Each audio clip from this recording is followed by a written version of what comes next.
Hello everyone, Donny here. Welcome to another episode of the Football Management Series where we're looking at games from the early 80s to the 90s on the ZX Spectrum and in some rare circumstances beyond. And today we have got another special. Well, this is the first part of two-part special, so there will be another episode soon after this one. And if you might cast your mind back quite a few months ago now, we did a Cult Games TV special where we looked at 17 cult games that they did, mostly football games. And we went through each one and said which was the best one and stuff like that, which was a lot of me. It was a lot of enjoyable me doing it. But then I decided that we need to do Cult Games' parent company. We need to do a version of that. And this one's going to be done slightly different because this was by the time I actually did this recording, a lot of these games have actually been recorded already. Some you've seen already because we're going way back to the early reviews of some of these D&H games, like the Football Director games, obviously. And some of these games you probably have never seen yet because these are going to have their own episodes in future month and in the future in a couple of months' time because these are not football games. So you're getting, if you think about it, sort of like a sneak preview of some of the games that we are going to review later because I'm using that gameplay while reviewing, looking at all these D&H games. But anyway, D&H Games Limited, as I say, they are sort of like the father company of Cult Games UK. They have done many games. We're here on the Spectrum Computing site, which I always look, and a lot of these games are the cult games which we have covered. Some of these games we will cover in future episodes, like Banger Racer episodes already been done, the Box has been done, Boxing Manager has been done, and then Championship Golf, which we will feature very soon. And then you have got games such as County Cricket and Cricket Captain, which you will see in part one and part two because they will feature in the part two of this episode as well. Because I didn't put them all in one episode because basically it would meant that the episode would go on for quite a long time, and I wanted really to split this up so to make the episode not too long for you. So we will start with episode one, which is today, where we are going to look at Football Director 1, Football Director 2, Cricket Captain, and Grand Prix. So I hope you enjoy this episode. So the first game we're going to look at is Football Director. I'm not going to spend too long on Football Director because, as you can see here, we're actually looking at the episode that I recorded nearly 3 years ago of Football Director. So Football Director was kind of the first D&H game that I ever played. This came out in 1986, and this has been well loved by a lot of people.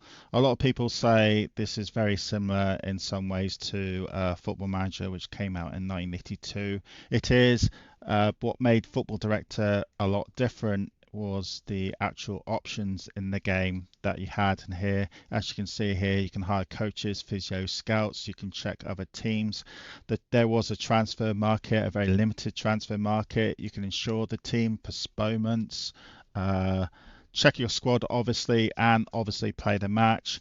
All the other options that many other games had. From what I can remember when I did play Football Director was that for a beginning, for when you started the game, like here, for instance, it was actually quite tough to start the game because you didn't have much money, you didn't have many players, and a lot of these players, in fact, were probably over the age of 30. Now, Football Director 2 and Football Director 2 Player League, Football Director 2 Player League, which actually was the next game that came out, but that will be in episode 2. Um, they always had that problem. It was quite tough for beginners to actually start in the game and try to do the best they can, and I always found it tough as well. I'm just going to skip through some of these screens here so you can see more what's going on here. So again, this episode is available in the retro series. I think Football Director is episode 40, something like that, 40 or 50. It's in the 40s anyway. And if you haven't seen this episode, it's worth doing. Now, here's the match screen, of course. And yeah, it is a great little game, but I have to say it can be pretty tough. Just bear that in mind when you start playing Football Director. But again, I'm not going to say too much about Football Director 1 and Football Director 2, and in some cases, Football Director 2 Player League, which is off in episode 2 of this D&H Game special, because they have got their own special episodes. So please go, if you want to know more about the game of these games, please go back and look at the episodes. Uh, I'm sure you'll enjoy it. But anyway, that is Football Director. It came out in 1986. A very good start, I think, for D&H games. It was a little bit tough. Also, I would say it is quite a slow game as well. But there was quite a few options here. It was definitely an improvement on the Football Manager series. I would probably say there's a few other games that are slightly better than this one, and I also actually preferred the sequel, Football Director 2, which came out 2 years later, which, timely enough, we're going to have a look right now. So 2 years later came Football Director 2. This episode, by the way, is episode 7 of the Retro series. Now, there was notable improvements to Football Director 2 over Football Director 1. You had a lot more options. The presentation was improved. The actual games screen itself improved. Now, notably, there's two different versions of the actual match screen. This is the 48K version. There is the +3 128K version, which is also has its own episode, which you'll actually see the crowd filling in. I have got many fond memories of Football Director 2. I played it more than Football Director 1. I loved this game. Again, like it's game before it, it's quite tough to start off with. You do have an aging squad, you don't have many players, you don't have much money. The whole point of starting this game is to invest money into your youth side, which is one of the other improvements in this game. And when you invest into your youth side, then you can start selling some really good players, and then eventually you will go up the leagues. But the more better you do, the actual tougher the game gets, though, because it's got a built-in sort of like a difficult setting. But I can remember playing and enjoying this game probably a lot more than playing the first one. I can actually remember playing this game more actually on the Amiga. Yes, sorry, I had to mention a different console there. I played this game a lot more on Amiga than I did on the Spectrum, but I still remember having a lot of fun. Here we go. Here's a quick screen of the youth team. I remember trying to get my youths over the 49%, which took literally a season and a half. And also, when you employed your coach and physios, you get them randomly the percentage. So sometimes the coach you hire might have a percentage of about 10%, and you thought, oh, I don't want that. So you have to waste the next week to sack them, and then another week to bring another one in, and that another one in might not be a high or low percentage. It was all random. But from the amount of people who have watched this episode 7, which was done back in July 2023, a lot of people still love this game and are very fond of it, and I'm one of those people as well. It is a pretty slow game though again, but the big advantage I have nowadays, of course, on the PC and using an emulator, is that I can actually speed this up. But if you've never played Football Director 2, please do. It is a great game. It's worth spending some time in this, and yeah, if you're fed up of the endless spreadsheet football management games that are around nowadays, like the Football Manager series as it is now, when it does come out, then this will be kind of more chilling out type game. Here we go. Here's the level settings. So yeah, definitely, if you get the chance to play Football Director 2, then please do. It's been a very popular video, and also a lot of people have come back saying it is one of their all-time favorite football management games, and another classic game by D&H Games. So the next game we're going to look at is not a football game though. We're going to look at a game that has actually not been released as one of my episodes yet. So you're going to get a bit of a sneaky preview here. We're going to have a look at Cricket Captain, which came out in 1988. So this is Cricket Captain. This came out in 1988. Now this is scheduled to be released as a full episode in February 2026. So not for a few months yet. This came out in 1988, and I probably would say this is like Football Director just with cricket, playing cricket. So here you've got various options, and then you become one of the counties. This is based in the counties of 1988, so there's no Durham. Durham did not join the Cricket League until the 90s, but I played this game awful lot back when I was a kid in the late 80s, and I remember playing this so much. It's worth looking into if you are a cricket fan. Let's just show you a bit of the actual gaming screen. So the graphics are not amazing. Of course they wouldn't be. Try and do that in the most polite term. But this is what a graphics would look like when you are batting. I'm currently batting as Middlesex here. You might see my name actually being mentioned as one of the batsmen there. And you can see that this is every time the computer throws the ball, it does it in sort of like a line motion. Now, remember, you'll see this line type way of doing it very similar in another game which will feature in part two, which is Championship Golf. They use the same sort of like hitting the ball near the hole by just using sort of like a line and the ball, like the flight of the ball, if that makes any sense. This is the flight of the ball here in Cricket Captain. It's a great game. Again, if you are a cricket fan, there you go. I make it a bit more full screen so you can see more about it. And yeah, this brought back memories when I did this episode. Again, this episode comes in around February. By the time of this recording, it's coming February 2026, and it goes on for a good half an hour or so. And this is where I did type in quite a few current batsman names and just see how they got on. A lot of this is just out of your control, as in quite a few of these management games. But I did have a lot of fun on this.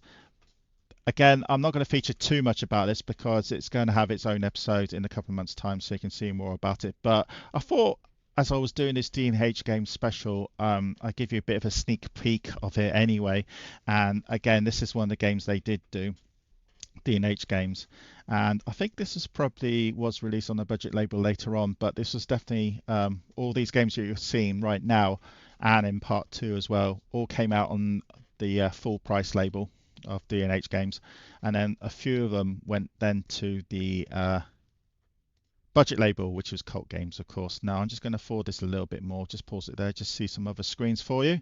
So you've got your game screen here, you've got your averages here, so you can see all the players here and what averages. I think this is just after well, these are bowling averages after just one game, and yeah, it's all user friendly. You can put all your team player names in. You can change all the county names, I think, as well. But yeah, and there's the score sheet as well. So those who know cricket really well, I think you would enjoy Cricket Captain. And yeah, in a couple of months' time, you'll see a full episode of this when I go into this game a bit more detailed. So we're going to now the last game of part one, which is we're going back to Formula One and Grand Prix. So Grand Prix came out in 1989. It was a bit of a shift for D&H Games after they've been doing a lot of the football management games and some of the cricket games as well. Uh, Obviously, when you do Formula One games, you're always going to compare it to the probably the best, one of the best Spectrum games around, which was Formula One done by CRL. You've probably seen me done a lot of videos about that. So this game was a little bit not as good, I have to say. It was nice to see a Formula One management game on the Spectrum because there really wasn't that many of them. But yeah, this came out in 1989. It's again another sneaky peek, as I call it, because this is going to be shown as a full release on my retro series in January by the time of this recording. I always say by the time of this recording because sometimes these dates do get moved, but hopefully this one won't. This is going to be shown in late January 2026, the full episode of this, but I'm showing you again a little bit of a sneaky peek here of the actual game itself. you can see the graphics compared to Formula One CRL is a bit inferior. Here's the race screen. You only see really your car. I'm just going to pause it there. Your car around here, and if it's doing well, it's overtaking cars. If it's doing badly, cars overtake it. But you do get quite a few options. Like here, it's very user friendly. You can change all the team names, driver names, sponsor names, and various other things like that. Here's your main screen here, so you even can change the year your season is in. So you've got your practice laps, your race, your next race, cost fixtures, constructors table, drivers league, employee pool, crew, bank loans, and many other options. And then the race details as well. Again, I think you get a lot of options, but the race itself was a bit poor. One thing I can remember when I did this review was that it concentrated more on the constructors than the drivers. You had a constructors championship, but you didn't have a drivers championship, which was a bit odd.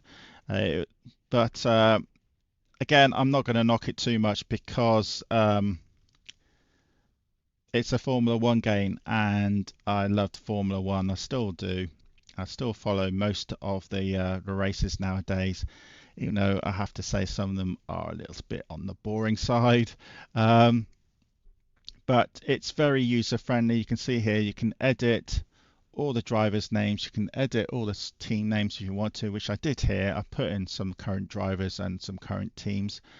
I thought it was okay. It wasn't the best of the games, and compared to Formula One, it is a far inferior game, I have to say. But I still enjoyed it. It wasn't totally awful. But anyway, yeah, that is Grand Prix. So that's the end. This is going to be a very short part one. Part two, we're actually going to feature 5 games. So I hope you enjoy part one. Please let me know if you actually played some of these D&H games. Again, I've only been in them briefly because, as with part two, Football Director 1 and 2 have had their own episodes already, and Cricket Captain and Grand Prix are going to be in future episodes. In part 2, we're going to look at quite a few more games. Part 2 is actually probably going to be a bit longer than part 1, where we're going to be looking at around 6 or 7 more D&H games, including one D&H game that was actually never released. And by the time of this recording, I'm actually done recording of it yet. So yeah, I hope you enjoyed part 1. Let me know what you think. Please comment and subscribe, and I'll try comment back straight away. And thanks for tuning in. Bye bye. What are your thoughts about this game? Please let me know in the comments. Many thanks for watching this video. Greatly appreciated. If you like this channel, please send me a like or subscribe.